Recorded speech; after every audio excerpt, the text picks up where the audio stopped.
आईचे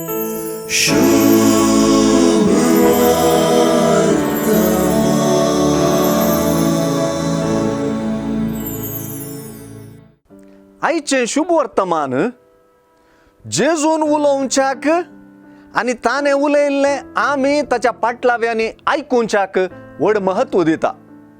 उण्यार उणे 3 फावटी आयची सुवार्ता हांवें तुमकां सांगलां म्हणली उतरां पुनरुच्चार करता.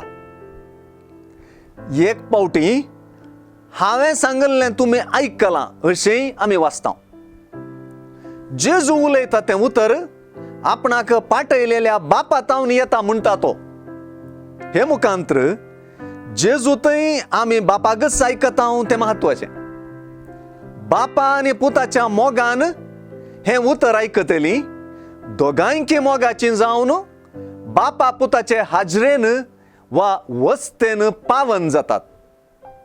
परत विशेष गजाल ही की जेजूची आपल्या पाटलाव्यांक सांगलेली बुजावणेची उतरां प्रवादी जावंक पावतात.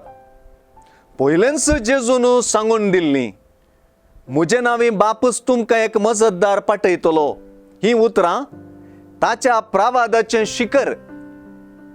तो पवित्रोत्म तुमकां सगळें शिकयतलो आनी हांवें तुमकां सांगलां तें सगळें तुमच्या उगडासाक हाडटलो.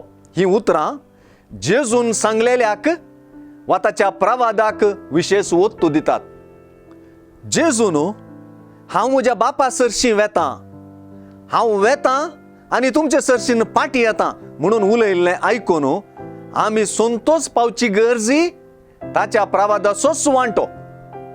जेजू हें सर्व कित्याक उलयलो तें समजूंची गरज. कित्याक जेजून उलयल्लें घडताना आमी जेजून केल्लो प्रावाद सत मानच्याक.